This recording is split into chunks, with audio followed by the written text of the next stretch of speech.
Sir, ಇವತ್ತು ದರ್ಶನ್ ಅವರ 49ನೇ ಹುಟ್ಟುಹಬ್ಬ ಇದೆ. ನೀವು ಧರ್ಮಸ್ಥಳಕ್ಕೆ ಹೋಗಿ ಅವ್ರ ಹೆಸರಲ್ಲಿ ಪೂಜೆ ಮಾಡಿ ಬಂದಿದ್ದೀರಿ ಅಂತ ಗೊತ್ತಾಯಿತು. ಸರ್, ಈಗ ಎಷ್ಟು ಜನ ಹೋಗಿದ್ರಿ? ಯಾರ್ಯಾರು ಹೋಗಿದ್ರಿ ಸರ್ ಧರ್ಮಸ್ಥಳಕ್ಕೆ? ಸರ್ ನಾವು ಓನ್ಲಿ 10-15 ಜನ ಹಾಂ ಎಲ್ಲ ಬಾಸ್ ಫ್ಯಾನ್ಸ್ನೇ. ಶಿವರಾತ್ರಿ ಹಬ್ಬಕ್ಕೆ ವರ್ಷ ಹೋಗ್ತೀವಿ. ಹಾಂ ಹಾಂ ಹಾಂ ಹಾಗೆ ಈ ಸರಿ ಹಬ್ಬ ಮುಗಿಸ್ಕೊಂಡು ತಿರ್ಗಾ ಬಾಸ್ ಬರ್ತ್ಡೇ ವಿಶ್ ಮಾಡೋದಕ್ಕೋಸ್ಕರ ಅಲ್ಲೇ ಅರ್ಚನೆ ಮಾಡಿಸಿ ಬಾಸ್ ಬರ್ತ್ಡೇನು ಮುಗಿಬೇಕು, ಶಿವರಾತ್ರಿಗೂ ಹಬ್ಬಕ್ಕೂ ಎರಡು ಆಗೋ ತರ ಹೋಗಿದ್ವಿ. ಆಮೇಲೆ ವರ್ಷ ಏನು ಬಾಸ್ ಬರ್ತ್ಡೇಗೆಲ್ಲ ಏನು ಹಾರ ತುರಾಯಿ ಬೇಡ, ಅಕ್ಕಿ ಬೇಳೆ ಐಟಮ್ಗಳು, ಏನು ವೃದ್ಧಾಶ್ರಮಗಳಿಗೆ ಅನಾಥಾಶ್ರಮಗಳು ಕೊಡೋ ತರ ಏನ್ ತರ್ಬೇಕು ಹಾಂ ಹಾಂ ಅದನ್ನೆಲ್ಲ ತನ್ನಿ ಅಂತ ಹೇಳ್ತಾ ಇದ್ರು. ಅದನ್ನ ಇಲ್ಲೇ ಬೆಂಗಳೂರಲ್ಲಿ ಎಲ್ಲಾರು ತಗೊಂಡೋಗ್ ಕೊಡ್ತಾ ಇದ್ವಿ. ಹೋದ್ ವರ್ಷ ಎಲ್ಲ ಮಂಗಳಮುಖಿಯವರು ನಕ್ಷತ್ರ ಅವರ ಆಶ್ರಮಕ್ಕೆ ಕೊಟ್ಟಿದ್ವಿ. ಹಾಗೆ ಗಾಂಧಿ ವೃದ್ಧಾಶ್ರಮ, ಸುಮಾರು ವೃದ್ಧಾಶ್ರಮಗಳಿಗೆ ಇವಕ್ಕೆ ಕಳಿಸ್ತಾ ಇದ್ವಿ. ಈ ಸರಿನೂ ಒಂದ್ 50 ಮೂಟೆ ಅಕ್ಕಿ ತೆಗ್ದಿಟ್ಟಿದೀವಿ. ಇಲ್ಲಿ ಧರ್ಮಸ್ಥಳದಲ್ಲಿ ಇರೋದ್ರಿಂದ ಇಲ್ಲಿ ಮುಗಿಸ್ಕೊಂಡು ಇವತ್ತೆಲ್ಲ ಅರ್ಚನೆ ಎಲ್ಲ ಮುಗಿಸ್ಕೊಂಡು ಬಾಸ್ಗೆ ಬೇಗ ರಿಲೀಸ್ ಆಗ್ಲಿ ಅಂತ ಕೇಳ್ಕೊಂಡು ದರ್ಶನ ಮುಗಿಸ್ಕೊಂಡ್ ಬಂದಿದೀವಿ. ಮಂಜುನಾಥ ಸ್ವಾಮಿ ಬೇಗ ಬಾಸ್ ಆಚೆ ಕರೆಸ್ಲಿ ಅಂತ ಕೇಳ್ಕೊತೀವಿ. ಬಂದು ಈಗ ನಾಳೆ ನಾಡದ್ರಲ್ಲಿ ಏನೋ ಒಂದು 50 ಮೂಟೆ ಅಕ್ಕಿ ಇದೆಯೋ ಅದನ್ನ ವೃದ್ಧಾಶ್ರಮಗಳಿಗೂ ಹಾಗೂ ಅನಾಥಾಶ್ರಮಗಳಿಗೆ ತಗೊಂಡೋಗಿ ತಲುಪಿಸ್ಬೇಕು ಅಂತ ಇದ್ದೀವಿ ಸರ್. ಹಾಂ ಹಾಂ ಸರ್, ಈಗ ನೀವು ದರ್ಶನ್ ಸರ್ ಇಲ್ಲದೆ ನೀವು ಸೆಲೆಬ್ರೇಟ್ ಮಾಡ್ತಾ ಇದ್ದೀರಾ, ಹಂಗೆ ನಿಮ್ಮನ್ನ ಅವರು ಮಿಸ್ ಮಾಡ್ಕೊಂಡು ಅವ್ರು ಏನು ಮಾಡ್ತಾ ಇಲ್ಲ ಸರ್. ಸೆಲೆಬ್ರೇಟ್ ಮಾಡೋ ಮೈಂಡ್ ಇಲ್ಲ ಇವಾಗ. ಯಾಕಂದ್ರೆ ಅವರು ಒಳಗಡೆ ಇರೋದು ತುಂಬಾ ನೋವು ನಮ್ಗೆ. ಅಂದ್ರೆ ಅವ್ರ ಹೆಸರಲ್ಲಿ ಏನಾದ್ರು ಮಾಮೂಲಿ ಈಗ ಅವರ ಅನಾಥಾಶ್ರಮಗಳಿಗೆ ವೃದ್ಧಾಶ್ರಮಗಳಿಗೆ ಏನೋ ಅವ್ರು ಇದ್ದಾಗ ಮಾಡ್ತಿದ್ರು. ಈಗ ಅದ್ರ ಮೇಲೆ ಎಷ್ಟೋ ಆಶ್ರಮಗಳು ಡಿಪೆಂಡ್ ಆಗಿರ್ತವೆ. ಏನೋ ಅವ್ರ ಬರ್ತಡೆಗೆ ಇಷ್ಟು ಅಕ್ಕಿ ಬರ್ತಾ ಇತ್ತು, ಇಷ್ಟು ನಮ್ಗೇನೋ ಹೆಲ್ಪ್ ಬರ್ತಾ ಇತ್ತು ಅಂತ ಹೋದ್ಸಲ ಇವರು ನಕ್ಷತ್ರ ಅವ್ರೆ ಹೇಳಿದ್ರು. ನಾವು ಕೊಡಕ್ ಹೋದಾಗ ಪ್ರತಿ ಸಾರಿ ಇದ್ರಲ್ಲಿ ಅವ್ರು ಹುಟ್ಟುಹಬ್ಬಕ್ಕೆ ಸುಮಾರು ರೇಷನ್ ಬರ್ತದೆ ಅನ್ಬಿಟ್ಟು ನಾವು ಡಿಪೆಂಡ್ ಆಗ್ಬಿಟ್ಟು ನಾವ್ ಹೋದಾಗ ಬರೀ 2 ಮೂಟೆ ಇತ್ತು ಅವ್ರ ಆಶ್ರಮದಲ್ಲಿ. ಹೇಳಿದ್ರು ಅವ್ರು, ವಿಡಿಯೋ ಮಾಡಿದ್ವಿ. ಬರೀ 2 ಮೂಟೆ ಇತ್ತು. ಈ ಟೈಮಲ್ಲಿ ತನಕ ಕೊಟ್ರೆ ತುಂಬಾ ಹೆಲ್ಪ್ ಆಯ್ತು. ನಾವೇ ಬರ್ಬೋದು ಅಂತ ಅನ್ಕೊಂಡಿದ್ವಿ. ಲಾಸ್ಟ್ ಟೈಮ್ ಬರ್ತ್ಡೇ ಮಾಡ್ಕೊಳ್ಳಿಲ್ವಲ್ಲ ಬಾಸ್. ಹೌದೌದು, 2 ವರ್ಷ ಆಯ್ತು ಸರ್ ಫ್ಯಾನ್ಸ್ ಗಳ ಜೊತೆ ಸೆಲೆಬ್ರೇಟ್ ಮಾಡದೆ. 2 ವರ್ಷಗಳಾಗಿದೆ. ಅವರು ಹಿಂಗೆ ಫ್ಯಾನ್ಸ್ ಏನಾರು ತಂದ್ ಕೊಡ್ಬೋದು ಅನ್ಬಿಟ್ಟು ಪಾಪ ಅವರು ಆಸೆ ಇಟ್ಕೊಂಡು ಬರೀ 2 ಮೂಟೆ ಇತ್ತು ಅವ್ರ ಆಶ್ರಮಕ್ಕೆ ನಾವ್ ತಗೊಂಡೋದಾಗ. ಆ ತರ ಸುಮಾರು ಆಶ್ರಮಗಳು ಅಂದ್ರೆ ಇವ್ರ ಹೆಸರಿಂದಾನೇ ನಂಬ್ಕೊಂಡಿರ್ತಾರೆ ಅಂತ ಅಲ್ಲ, ಇವ್ರು ಕೊಡ್ತಾ ಇದ್ರಲ್ಲ ಅದನ್ನೊಂದು ಇದನ್ನ ಇಟ್ಕೊಂಡಿರ್ತಾರೆ. ಬರ್ಬೋದೇನೋ ಈ ವರ್ಷನೋ ಅವ್ರ ಫ್ಯಾನ್ಸ್ ಇದು ಒಂದು ಇದ್ರಲ್ಲಿ ಇರ್ತಾರೆ, ಆಸೆಲಿ ಇರ್ತಾರೆ. ಅದು ಬಾಸ್ ಇಲ್ಲ ಅಂದ್ರೂ ನಾವು ಅವ್ರ ಹೆಸರಲ್ಲಿ ಸ್ವಲ್ಪ ಆದಷ್ಟು ಕೊಡೋಣ ಅಂತ ಕೊಡ್ತಾ ಇದೀವಿ ಸರ್.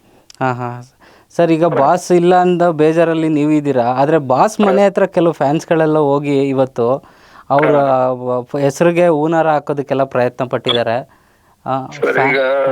ಹಾ ಸರ್ ಹೇಳಿ.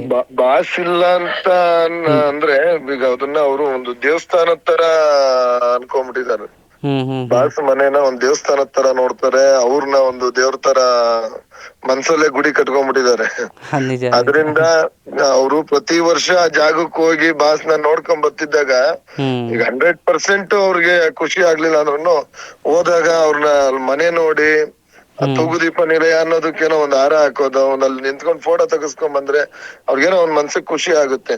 ಈಗ ಯಾರೋ ಒಬ್ರು ವ್ಯಕ್ತಿ ಇಲ್ದಾಗ ಹೋಗ್ ಗೋರಿ ಹತ್ರ ಹೋಗ್ಬಿಟ್ಟು ಪೂಜೆ ಮಾಡ್ಕೊಂಡು ಅಲ್ಲಿ ಕೂತ್ಕೊಂಡ್ ಬಂದಾಗ ಸಮಾಧಾನ ಆಗಲ್ವಾ? ಹೌದೌದು, ನಿಜ ನಿಜ. ಆತರ ಅಂದ್ರೆ ಇದು ಇಲ್ಲದ ರೀತಿಲಿ ಹೇಳ್ತಾ ಇಲ್ಲ, ಬಟ್ ನಮ್ ಬಾಸ್ ಮನೆ ನಮ್ಗ್ ದೇವಸ್ಥಾನದ ತರ.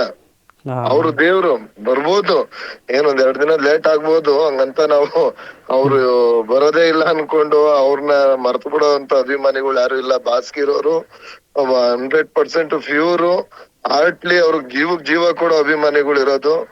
ಅದ್ರಿಂದ ಮನೆ ಹತ್ರ ಹೋಗ್ ಬಂದ್ರಾದ್ರೂ ಬಾಸ್ ಯಾವಾಗ್ಲೂ ಇರೋ ಮನೆ ಹತ್ರ ಹೋಗ್ ಬಂದ್ರೆ ಸ್ವಲ್ಪ ಖುಷಿ ಆಗುತ್ತೆ, ನೆಮ್ಮದಿ ಸಿಗುತ್ತೆ ಅನ್ನೋ ತರದಲ್ಲಿ ಹೋಗ್ ಬಂದಿರ್ತಾರೆ. ಅದನ್ನು ಏನೋ ಸ್ವಲ್ಪ ಈ ಡಿಪಾರ್ಟ್ಮೆಂಟ್ ಅವ್ರ ಏನೋ ಪಾಪ ಅವ್ರನ್ನೆಲ್ಲ ಓಡಿಸೋದು, ಏನೋ ಕಾಪಾಡಕ್ ಹೊಡಿಯೋದು. ಹೌದೌದು ಸರ್, ಒಂದು ವಿಡಿಯೋ ವೈರಲ್ ಆಗಿದೆ. ಅವ್ರ ಅಭಿಮಾನ ಅವ್ರೇನೋ ಹೋಗಿರ್ತಾರ, ಅವ್ರೇನೋ ಇನ್ನೊಬ್ರಿಗೆ ತೊಂದರೆ ಕೊಟ್ಟು ಇನ್ನೊಂದ್ ಮಾಡಿದಾಗ ಆತರ ನಡ್ಕೊಳ್ಳಿ. ಏನೋ ಅವ್ರ ಅಭಿಮಾನಕ್ಕೋಸ್ಕರ ಒಂದ್ ಹಾರ ಹಾಕಕ್ ಹೋದಾಗ ಇವೆಲ್ಲ ಮಾಡದ್ ತಪ್ಪು. ಎಲ್ಲಾದ್ರಲ್ಲೂ ಸುಮಾರು ಇರ್ತವೆ, ಸುಮಾರು ಹೊಡಿಯೋದು ಬಡಿಯೋದು ಹೋಗಿ ಅಲ್ಲಿ ಅಂತವ್ರಿಗೆ ಮಾಡ್ಲಿ. ಅವ್ರ ಅಭಿಮಾನ ತೋರ್ಸ್ಕೊಳ್ಳೋದ್ರಲ್ಲಿ ಅವ್ರಿರೋ ನೋವಲ್ಲಿರೋ ಟೈಮಲ್ಲಿ ಇವೆಲ್ಲ ಮಾಡೋದ್ ತಪ್ಪು ಅಂತ ನಮ್ಮ ಭಾವನೆ. ಹಾಂ ಹಾಂ ಸರ್ ಅದೇ ಇವತ್ತು ಆರ್ ನಗರದ ಮನೆ ಹತ್ರ ಹೋದಂಥ ಒಬ್ಬ ನವೀನ್ ಅಂತ ಫ್ಯಾನು ಪಾಪ ಅವ್ರು ಹೋಗಿ ನಾನು ಹೂನಾರ ಹಾಕಬೇಕು ಅನ್ನೋ ಒಂದು ಆಸೆನ ವ್ಯಕ್ತಪಡಿಸ್ತಾರೆ. ಆದರೆ ಪೊಲೀಸವರು ಅದಕ್ಕೆ ಅಡ್ಡಿಪಡಿ ಬೇಡ ಅಂತೇಳಿ ಅದೊಂದು ಕ್ಲಾಶ್ ಆಗಿದೆ ಸರ್. ಆ ವಿಡಿಯೋ ಫುಲ್ ವೈರಲ್ ಆಗಿದೆ. ನೀವು ನೋಡಿದ್ರೆ ಸರ್? ಆಕ್ಚುಲಿ ನೀವು ಧರ್ಮಸ್ಥಳದಲ್ಲಿ ಇರೋದ್ರಿಂದ ನೋಡಿದೀನಿ. ಅಂದ್ರೆ ಇವತ್ತು ಇಲಾಖೆ ಯಾವ ತರ ಇವ್ರನ್ನ ನೋಡ್ತಿದ್ದಾರೆ ಅಂದ್ರೆ ಇವ್ರು ಇಡೀ ಜಗತ್ತಲ್ಲಿ ಯಾವ ಕೊಲೆನೂ ಆಗೇ ಇಲ್ವೇನೋ, ಆಮೇಲೆ ಇವ್ರನ್ನ ಒಂದು ದೊಡ್ಡ ಟೆರರಿಸ್ಟ್ ತರ ದೊಡ್ಡ ಇಂಡಿಯಾದಲ್ಲಿ ಇವ್ರದ್ದು ಒಂದೇ ಕೇಸಲ್ಲಿ ಈ ತರ ಆಗಿರೋದು ಇನ್ಸಿಡೆಂಟ್ ಅನ್ನೋ ತರ ಬಿಂಬಿಸ್ತಾರೆ. ಅದೆಲ್ಲ ತಪ್ಪು. ಅವ್ರು ಮಾಡಿರೋ ಒಳ್ಳೆ ಕೆಲ್ಸಗಳ್ನು ನೆನಿಬೇಕು.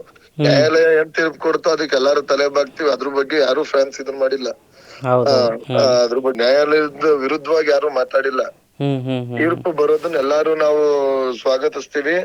ಆಮೇಲೆ ಈಗೇನ್ ಕಾನೂನು ಇದೆ ಅದಕ್ಕೂ ಬೆಲೆ ಕೊಡ್ತೀವಿ. ಹಂಗಂತ ಅಭಿಮಾನಿಗಳ ಭಾವನೆಗಳ ಜೊತೆ ಆಟ ಆಡ್ಬಾರ್ದಲ್ವಾ ಸರ್? ಕರೆಕ್ಟ್.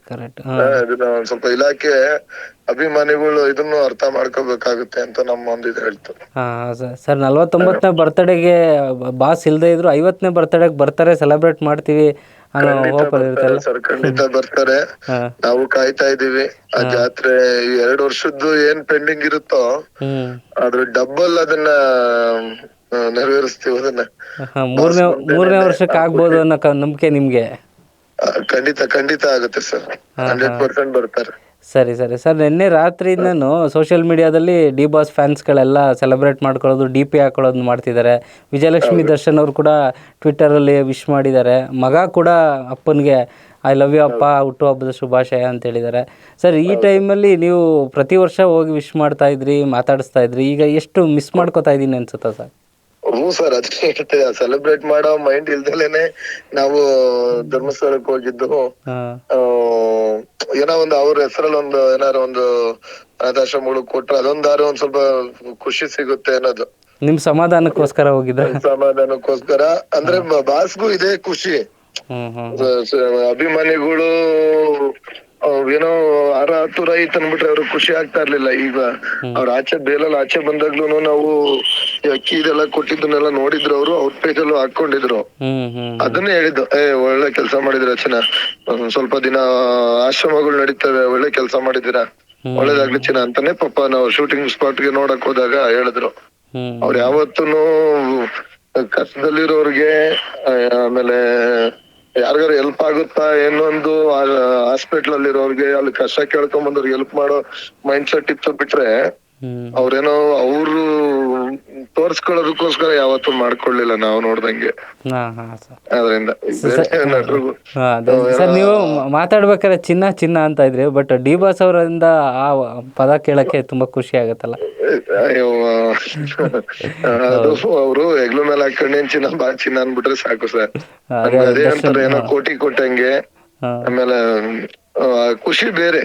ಈಗ ಕುಮಾರಸ್ವಾಮಿ ಅವರು ಹೆಂಗೆ ಬನ್ನಿ ಬ್ರದರ್ ಅಂತ ಹೆಂಗೆ ಕಾರ್ಯಕರ್ತರುಗಳು ಬೆನ್ಮೇಲ್ ಕೈ ಹಾಕೊಂಡು ಮಾತಾಡಿಸ್ತಾರೋ ಹಂಗೆ ಕೆಲವರು ಲೀಡರ್ಗಳಿಗೆ ಒಂದು ಗುಣ ಇದು ಇರುತ್ತಲ್ಲ. ಇವ್ರು ಬಾ ಚಿನ್ನ, ಓ ಚಿನ್ನ ಅಂದ್ರೆ ನಮ್ ಸುಮಾರು ಜೊತೆಲಿ ಕೂತ್ಕೊಂಡು ಕೈ ತುತ್ತು ತಿನ್ಸವ್ರೆ.